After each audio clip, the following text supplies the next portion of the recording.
사도행전을 계속 묵상하면서 제게 드는 생각들이 있습니다. 오늘 본문 말씀도 그런데요. 사람의 뜻대로 되어지는 것이 잘 없더라고요. 그런데 지나보면요, 그 안에 하나님의 뜻이 있고 하나님의 섭리가 담겨진 그 역사를 우리가 살아내고 있다라는 간증들을 할 수 있게 되더라고요.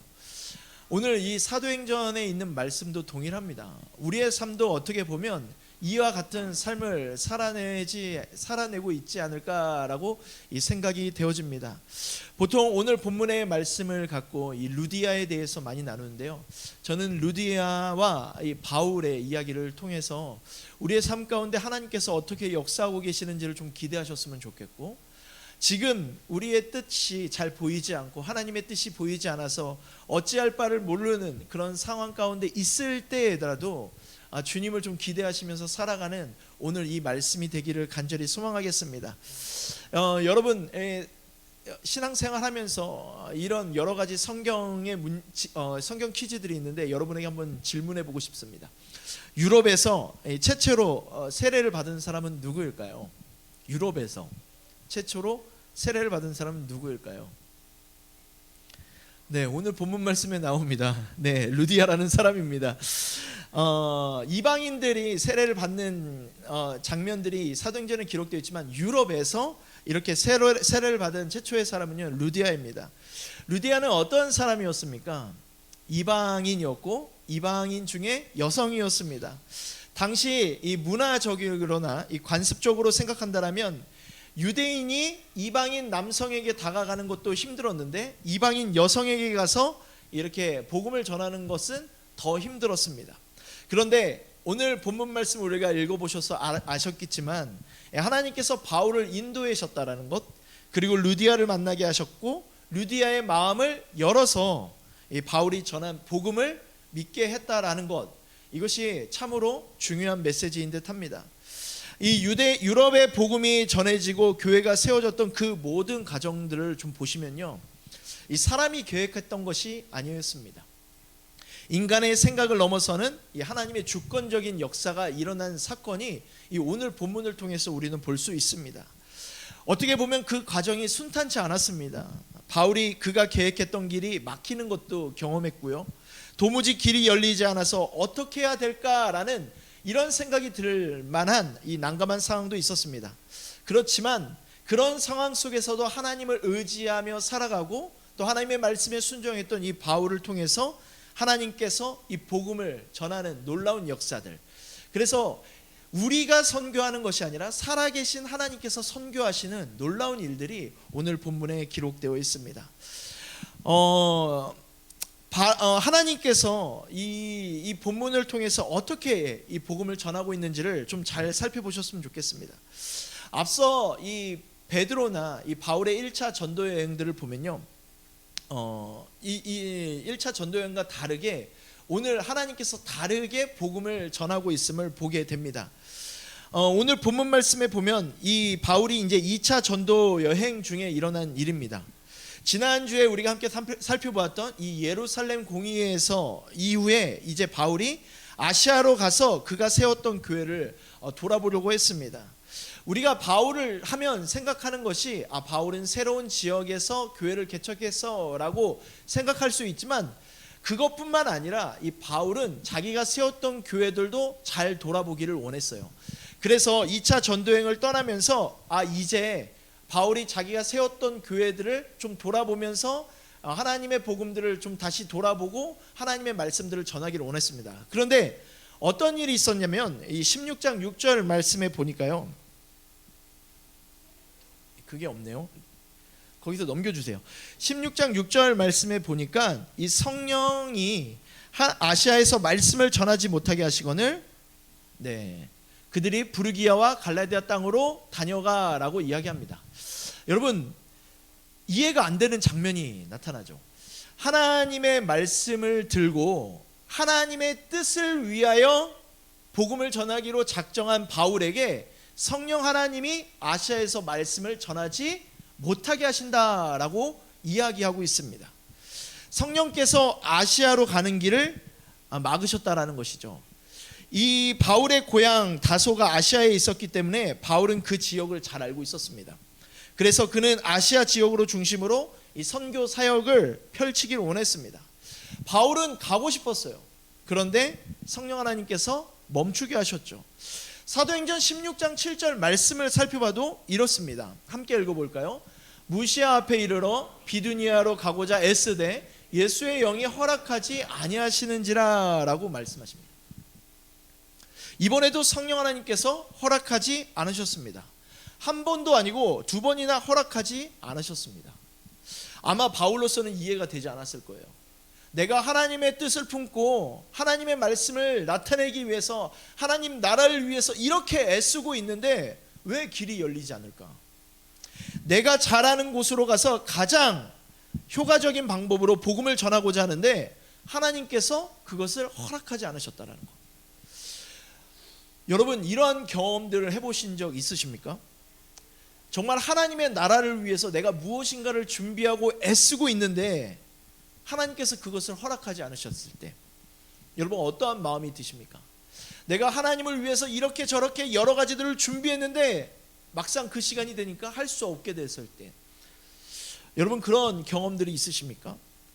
오늘 말씀을 통해서 여러분에게 어떠한 이 말씀을 통해서 위로와 격려를 하고 싶은데 분명한 것은 바울도 그런 적이 있다라는 것이죠. 바울이라고 해서 항상 하나님의 뜻을 완벽하게 안 것은 아니었다라는 것입니다. 아니 내가 정말 하나님의 열심을 갖고 열정을 갖고 복음을 전하기 위해 나가려고 하는데 하나님께서 막으셨다는 것. 하나님께서 바울의 계획을 막았다라는 것. 인생을 살다 보면요 이런 경험을 할 수 있습니다. 하나님의 뜻이라고 생각해서 열심히 노력했습니다. 내가 할 수 있는 부분에 대해서 최선을 다하고 노력을 했습니다. 그런데 하나님께서 그 길을 막을 때 우리는 어떻게 해야 될까요? 보통 사람이라면 낙심하고 실망하고 또 하나님 앞에 섭섭할지 모르겠습니다. 나의 시간과 나의 재정과 나의 가치를 주님 앞에 드리면서 그것들을 준비했는데 그것이 막혀진 그 삶, 무기력한 상황. 혹시 그런 상황이 있는 분들이 있더라면 여러분 오늘 이 말씀을 통해 여러분에게 이야기하고 싶습니다. 낙심하지 마십시오.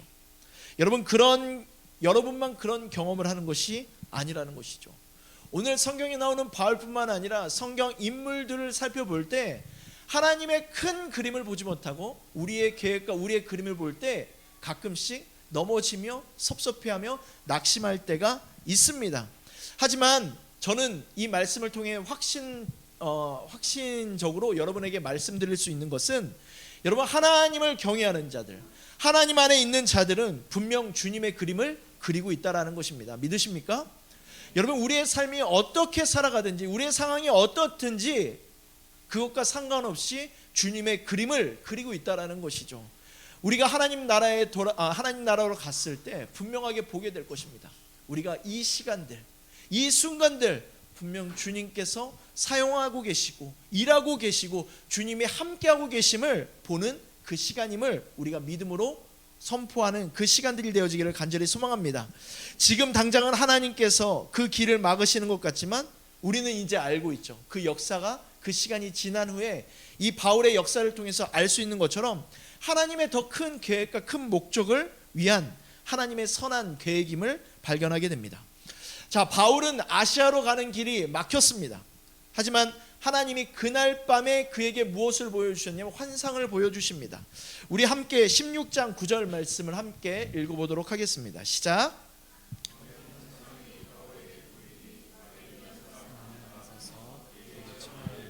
마게도냐로 건너와서 우리를 도우라 하거늘. 아멘. 이것이 유명한 이 마게도냐 환상입니다. 마게도냐는 이 알렉산더 대왕이 세운 헬라 제국이었습니다. 이 마게도냐 제국은요, 왕국은요, 이 전성기 때를 보면 로마 제국보다 더 큰 영토를 갖고 있었습니다. 유럽, 중동, 북아프리카, 인도까지도 그의 거대한 왕국을 세웠습니다. 그런데 이 마게도냐는 철저한 이교도 신앙을 따랐는데 이곳으로 와달라는 환상을 보게 됩니다. 그래서 10절 말씀에 보니까 이 환상을 통해서 하나님의 뜻을 확인하게 됩니다. 한 번 더 읽겠습니다. 시작. 바울이 그 환상을 보았을 때 우리가 곧 마게도냐로 떠나기를 힘쓰니 이는 하나님이 저 사람들에게 복음을 전하라고 우리를 부르신 줄로 인정함이니라. 저는 이 말씀을 읽으면서 하나님의 뜻을 바울이 확인하는 순간이 이 본문에 기록되어 있는데, 이 맨 마지막에 보면 인정함이라는 이 단어를 보면요, 모든 것을 다 종합하고 고려해서 결론을 내렸다는 의미를 가져오는 이 헬라어 단어를 사용했습니다. 하나님의 뜻을 결정하는 데 있어서 바울이 그냥 환상만을 갖고 결정한 것이 아니라 하나님께서 어떤 길을 여시고 어떤 길을 막으신지를 분별하면서 모든 것을 종합해서 기도하면서 분별하여서 결정을 했다라는 것입니다. 또 바울은 혼자서만 분별하지 않았습니다. 이 10절 말씀에 보면 주어가 우리로 등장하죠. 그 우리가 누구입니까? 우리는 지금 2차 전도여행에 함께하고 있는 바울과 실라, 그리고 누가와 디모데가 함께 결정하고 있다라는 것입니다. 독단적으로 결정하지 않고 함께 한 마음으로 움직이고 있다라는 것이죠. 이렇게 하나님의 뜻을 확신하고, 하나님이 우리를 마게도냐로 부르시는구나, 그러면서 한 마음으로 서 있던 자들을 하나님의 뜻으로 확신하고 함께 떠났습니다. 배를 타고 마게도냐로 가는데요, 그 과정이 매우 순탄했습니다. 이 드라에서 네아폴리로 가는데 보통 5일이 걸리는 항해라고 합니다. 그런데 우리가 말씀 가운데 보니까 이틀 만에 도착하는 모습들. 하나님께서 길을 막으실 때는 어떻죠? 길을 막으실 때는 이거 어떻게 해야 될지도 모르겠고, 정말 내가 어떤 결정을 해야 될지도 모르겠는데, 또 하나님께서 길을 여시니까요, 모든 일이 일사천리로 열려지는 이 장면도 보게 됩니다. 저는 이러한 장면들을 보면서 이것이 신앙생활이 아닐까 생각해 봅니다.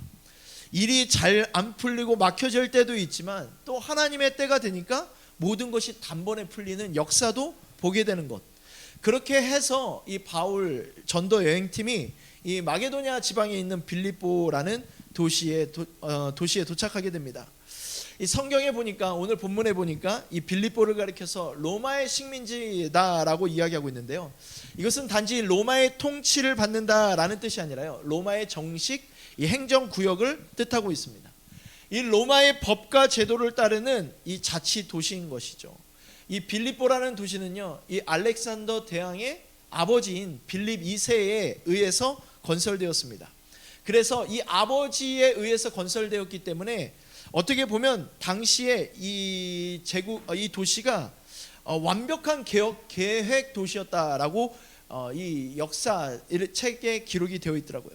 그래서 별명이 작은 로마라고 이야기할 정도로 좀 완벽함을 갖추기에 애썼던 도시였다라고 이야기합니다.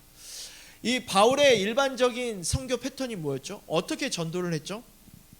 보통 그 도시에 들어가서, 새로운 도시에 들어가서 유대 회당을 찾습니다. 그 회당에 가서 복음을 전하는 것이었는데, 이 빌립보에는 유대 회당이 없었습니다.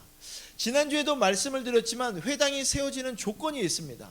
유대인 남성 10명 이상이 있어야지 회당을 세울 수 있었습니다. 그렇다면 빌립보에는 유대인 남자가 많아도 9명까지밖에 없었던 거예요. 거의 없었던 것이었죠. 회당이 없다는 말, 그냥 유대인 10명이 없었다라는 의미입니다. 그런 상황 속에서 바울은 어떤 결정들을 해야 될까요? 아니, 환상을 따라서 왔는데 좀 내게 유리하고 내가 만나고자 할 사람들이 필요함에도 불구하고 그런 사람들이 없었다라는 것입니다. 어디로 가서 누구에게 복음을 전해야 될까? 고민이 되었을 거예요. 난감한 상황이었지만 바울은 낙심하지 않고 하나님의 인도하심을 기다렸다라는 것입니다. 그때 어떤 일들이 일어납니까? 전혀 예기치 않던 장소에서 예기치 않았던 사람들을 만나게 하셨습니다. 자, 13절 말씀 우리 함께 읽도록 하겠습니다. 시작. 안식일에 우리가 기도할 곳이 있을까요? 문 밖 강가에 나가 거기에 앉아서 모인 여자들에게 말하는데, 기도할 곳이라고 되어 있는데 이 기도처를 이야기하는 것입니다. 안식일에 예배를 드려야 하는데 회당이 없으니까 기도처를 찾아갔습니다. 여기저기 알아보니까 이 성문 밖에 있는 강가에 모여서 기도하고 있는 사람들이 있다라는 것을 알게 되었죠. 그래서 바울은 성문 밖에 이 강가에서 기도하는 사람을 찾아갔습니다.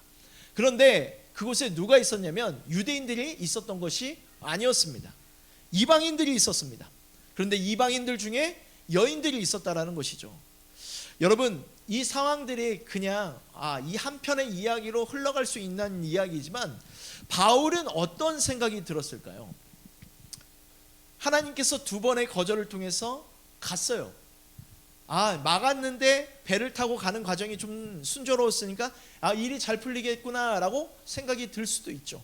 그런데 그곳에 가니까 회당이 없어요. 그럼 누구에게 복음을 전해야 될까? 누구를 만나야 될까? 어디로 가야 될까? 고민이 되는 이런 상황 속에서 바울은 어떠한 생각들이 들었을까요? 그리고 그들이 만난 사람들은 바울 중심으로 볼 때 이방인이었고 이방인 속에서 여인이었다라는 것들. 건물도 없고 유대인도 없고 남자도 없는데 이 바울은 무엇을 할 수 있을까요? 그런 상황 속에서 바울은 복음을 전했다라는 것이죠. 저는 오늘 이 말씀을 묵상하면서 저에게 가장 크게 도전된 것이 있는데 그건 무엇이냐면 바울의 목표가 무엇이었을까라는 이 질문이었습니다. 여러분, 바울의 목표가 무엇이었을까요? 이 바울의 목표는요, 놀라운 성과를 만들어내는 것이 아니었습니다. 하나님의 뜻에 순종하는 것이 바울의 목표였다라는 것이죠. 저는 교회도 마찬가지라고 생각되어집니다. 교회가 어떠한 성과를 내는 일에 집착할 때요, 교회는 하나님의 뜻을 보지 못하게 될 것입니다.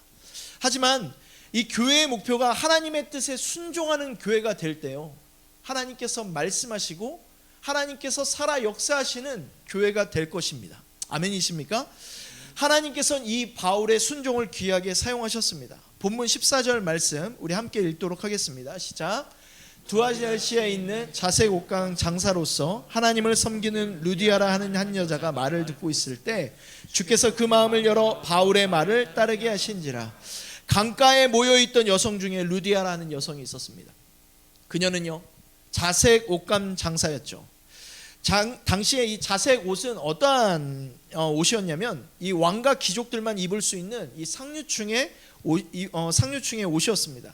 우리가 잘 알고 있는 부자와 나사로의 이야기를 보면요, 부자가 어떤 옷을 입고 있었냐면 자색 옷을 입고 있다라고 설명하고 있습니다.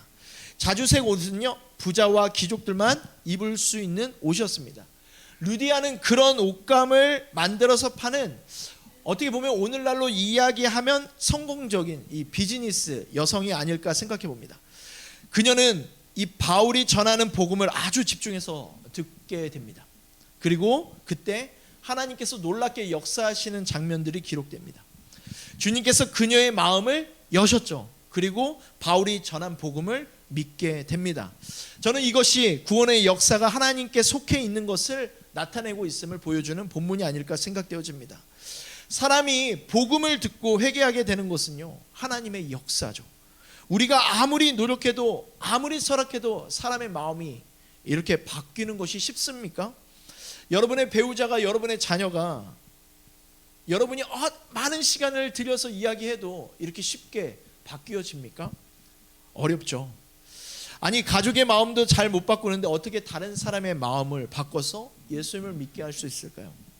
성령님께서 그 사람의 마음 가운데 감동을 주시고 역사하셔야지 진정한 변화와 회복을 경험한다라는 것이죠. 그래서 우리가 전도의 이야기를 할 때에도, 어떤 선교의 이야기를 할 때에도 우리가 기도의 방법들을 함께 나눈 적이 있습니다. 그러면서 우리가 기도해야 될 것들, 주님의 영이 일하실 수 있도록, 하나님이 일하실 수 있도록 우리의 주인이신 하나님의 역사를 위해서 함께 기도해야 함을 이야기를 했었죠. 하나님께서 우리의 마음을 감동 주시고 또 우리의 마음을 움직이시는 분, 역사하시는 분이라는 것입니다. 그 하나님께서, 그 인격적인 하나님께서 루디아를 만나 주셨습니다. 그리고 그녀의 마음을 열어서 바울이 전한 복음을 믿게 되었습니다. 그렇게 함으로써 유럽에서 이 최초로 예수님을 믿은 이 크리스천이 되었습니다. 이 빌립보에 도착한 바울은요, 전혀 예기치 않은 장소에서 전혀 예기치 않은 사람들을 만났습니다. 유대인이 아닌 이방인, 그것도 남자가 아닌 여자. 당시 사회적 기준으로 바울과 아무런 공통점이 없는 사람이었습니다. 그럼에도 불구하고 바울은 하나님께서 만나게 하신 사람들에게 복음을 증거했다라는 것입니다. 신실한 마음으로 최선을 다해서 복음을 증거했습니다. 그렇게 한 영혼을 주님께로 인도했습니다. 이것이 빌립보 교회의 시작이었습니다. 하나님은 어떠한 상황에서도 역사하실 수 있다라는 것이죠. 우리가 하나님에 대해서 기억해야 될 것은요, 회당이 있는 곳에서도 역사하실 수 있고요, 회당이 없는 곳에서도 역사하실 수 있습니다. 율법을 알고 있는 유대인에게도 역사하실 수 있고요, 율법을 하나도 모르는 이방인 가운데에서도 역사하실 수 있다라는 것입니다. 그렇기 때문에 여러분, 이 사실을 기억한다면요, 인생의 모든 순간에 마음을 집중해서 하나님의 역사를 기대할 수 있다라는 것입니다. 왜냐하면 하나님께서 언제 어떻게 역사하실지 아무도 모르기 때문입니다. 하나님께서 역사하시는 방법은요, 보여지는 것들도 있지만요, 인간의 생각을 넘어설 때도 분명 많이 있습니다. 여러분, 이 사실을 기억하면서 어떤 상황 속에서도 마음을 잃어버리지 않으셨으면 좋겠습니다. 주님을 향한 소망을 품으시고요, 주님의 역사를 기대하십시오. 그러한 삶을 살아내는 여러분이 되시기를 간절히 소망합니다. 고린도후서 5장 7절 말씀을 함께 읽어보죠. 고린도후서 5장 7절 말씀 함께 읽겠습니다. 시작. 이는 우리가 믿음으로 행하고 보는 것으로 행하지 아니하리로라. 여러분, 저는 이 말씀을 읽으면서요, 우리는요, 그리스도인들은요, 믿음으로 살아가는 삶이에요. 눈으로 보이는 것으로 살아가는 것이 아니라요, 눈에 보이는 그 상황을 넘어서서 전혀 예상치 못한 방식으로라도 역사하시는 그 하나님의 역사를 바라보는 여러분이 되시기를 간절히 소망합니다. 루디아가 세례를 받으면서 유럽 최초의 교회가 세워집니다. 그 교회가 어디라고요? 빌립보 교회입니다. 사도행전 16장 15절 말씀 우리 함께 읽겠습니다. 그와 그 집이 다 세례를 받고 우리에게 청하여 이르되 만일 나를 주 믿는 자로 알거든 내 집에 들어와 유하라 하고 강건하여 머물게 하니라. 루디아와 그의 온 집이요 세례를 받았습니다. 그리고 바울과 함께 있던 선교팀을 집으로 초청했습니다. 유대인들이 이방의 집에 들어가도 될까요, 안 될까요? 원래는 안 되죠. 그렇지만 15장에 어떤 역사가 있었죠? 이 예루살렘 회의에서 이방인들에게도 동일하게 하나님의 역사가 있었고 하나님의 일하심이 있고 그들에게도 구원의 역사가 있구나라는 것을 함께 공포했죠. 그래서 이제 그곳에 들어가서 세례받은 이방인들도 함께 모였습니다. 이것이 바로 빌립보 교회의 시작이라는 것이죠. 여러분, 교회의 정의가 무엇이라고 말씀드렸죠? 교회가 건물입니까? 건물이 아니죠. 여러분, 눈에 보이는 건물이 있어야지, 또 어떤 조직이 있어야지 여러분 교회가 되어지는 것은 절대 아닙니다. 하나님을 사랑하는 자들이 하나님의 이름을 높이고 함께 모여 주님의 영광을 드러내는 곳, 그것이 바로 교회인 줄로 믿습니다. 여러분, 한번 집에 가셔서 이제 빌립보서를 한번 읽어보시면요, 바울이 이 빌립보 교회를 얼마나 기뻐하며 얼마나 사랑했는지가 잘 나타나 있습니다. 이 빌립보 교회는요, 바울의 선교 사역을 위해서 헌신적으로 동참했습니다. 얼마나 헌신적으로 동참했는지요, 바울이 그들에게 나와 명예를 같이 했다라고 이야기할 정도였습니다. 그러면서 복음에 나와 있던 복음에 나와 함께 힘썼던 여인들을 소개하고 있는데, 그 여인들 중에 분명히 루디아도 있었을 것입니다. 또 빌립보 교회는 바울의 선교 사역을 위해서 헌신적으로 동참했습니다. 잘 아시는 것처럼 바울은 우리가 이야기할 때 자비량 선교사였습니다.